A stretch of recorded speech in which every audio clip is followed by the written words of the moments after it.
सरकार की कार्यशैली पर हमेशा उंगली उठती रही है। कभी सरकारी सड़क निर्माण हो तो कभी सरकारी भवन, कभी पुल पुलिया तो कभी स्कूल की चरमराती शिक्षा व्यवस्था।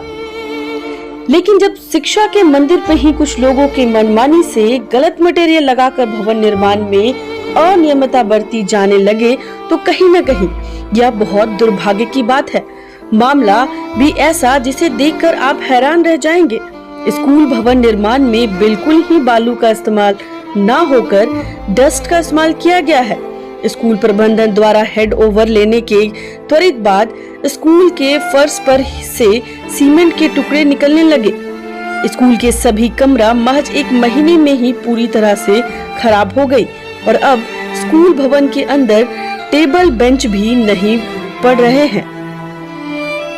स्कूल की दीवारें भी फटने लगी है और पूरे झारखंड में ऐसा कहीं नहीं हुआ होगा जैसा इस तरह की अनियमितता बरती गई है। शायद आप अगर इस घोर अनियमितता को देखेंगे तो ठेकेदार को फांसी पर चढ़ाने की बात कर डालेंगे। यहाँ पे ओरमांझी गर्ल्स स्कूल में औचक निरीक्षण के लिए पहुँचे तो हम लोगों ने देखा कि जो यहाँ की बिल्डिंग बनी हुई है, बिल्डिंग का जो फर्श का काम है वो 15 दिन मतलब हैंडओवर के बाद 3-4 महीने में ही पूरा वो पूर्ण रूप से पूरा ख़त्म ही होने के कगार पे है।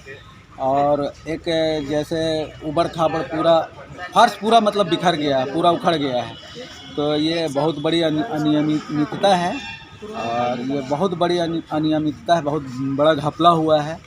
ढंग से काम ही नहीं हुआ है, कोई भी काम अच्छे से नहीं किया गया है। स्कूल प्रबंधक द्वारा और भी समस्याएं रखी गई है, क्या क्या समस्याएं बताइए? स्कूल प्रबंधक द्वारा जो समस्याएं रखी गई थी वो एक पानी की समस्या है, एक बाथरूम की समस्या है और वह जो रोड साइड में जो कचरा फेंका जाता है वो बहुत बड़ी समस्या है। लोग एक शिक्षा का मंदिर में इस तरीके से लोग करते हैं, ये तो बहुत ही गलत बात है और बहुत ही दुखद ये घटना है। ऐसा नहीं होना चाहिए। स्कूल में 4 दीवारी और रास्ता के भी दिक्कत देखा जा रहा है कहीं न कहीं। स्कूल में 4 दीवारी बालिका विद्यालय है तो 4 दीवारी होना बहुत ज़रूरी है, लेकिन अभी सरकार की तरफ से इसका कोई प्रावधान है या नहीं है, अभी कुछ किया नहीं जा रहा है। लेकिन इसको हम लोग लिख के दे रहे हैं और इसको तुरंत करने का प्रयास किया जाएगा। प्लस दूसरा चीज़ है कि यहाँ पे जो +2 के बच्चे जाते हैं या गर्ल्स स्कूल की बच्चियाँ आती हैं और उनको बहुत ज़्यादा कठिनाई का सामना करना पड़ता है। अभी बरसात के मौसम में हमको लगता है बहुत ज़्यादा कीचड़ है और ऐसा नहीं होना चाहिए। कम से कम रास्ता सही होना चाहिए। बच्चे लोग स्कूल ड्रेस पहन के आते हैं, अच्छे पहन के आएंगे, साफ़ सुथरा, और पूरा कचरा होते मतलब घर जाते हैं। ये तो बहुत खराब चीज़ है, ये ऐसी बातें नहीं आनी चाहिए। यह मामला राजधानी रांची के ओरमांझी प्रखंड मुख्यालय से सटे स्कूल टिकट उमराव सिंह शेख भिखारी बालिका उच्च विद्यालय भवन निर्माण कार्य की है, जहां पर ठेकेदारों के कार्यों में घोर अनियमितता का मामला है। इसकी शिकायत जब ओरमांझी प्रखंड के उप प्रमुख रिजवान अंसारी को मिली तो वो तुरंत बालिका उच्च विद्यालय पहुंचे और भवन निर्माण कार्यों का निरीक्षण किया, जहां शिक्षकों संग निर्माण कार्य को देखा। त्वरित भवन निर्माण के एक्सक्लूसिव मैनेजर को फोन से मामले की जानकारी लिया, जहां उन्होंने एग्जीक्यूटिव मैनेजर को फटकार लगाते हुए कहा कि बिल्कुल गलत तरीके से कार्य हुआ है की गई। तो जेई ने कहा कि INS रांची में मिलते हैं। इसके बाद भी एक प्रमुख ने कहा कि गलत कार्यों की जवाबदेही स्कूल प्रबंधन और जनप्रतिनिधियों के समक्ष रखे। रांची आने की क्या उचित है?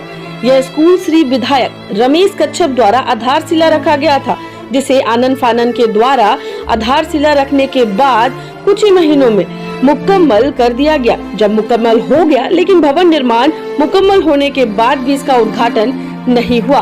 कहीं न कहीं यह बड़ा सवाल पैदा होता है कि बालिका उच्च विद्यालय 8 भवनों का टेंडर पास हुआ था, जिसको ठेकेदार को बनाना था और ठेकेदार ने बनाकर उसे 6 माह पूर्व ही हैंडओवर कर दिया, जिसके बाद कुछ महीने के अंतराल में जमीन का जो पक्का है वह टूटने लगा, जिसको देख विद्यालय के प्रधानाध्यापक ने अधिकारियों एवं जनप्रतिनिधियों को इसकी सूचना दी, लेकिन किसी ने इस पर कार्रवाई नहीं की। जैसे ही उप प्रमुख को इसकी शिकायत मिली, उप प्रमुख वहां पहुंचे और शिकायत को संज्ञान में लेकर त्वरित कार्रवाई करते हुए ठेकेदार से उप प्रमुख रिजवान अंसारी ने जवाब तलब किया और सबके सामने इसका जवाब जल्द से जल्द देने को कहा।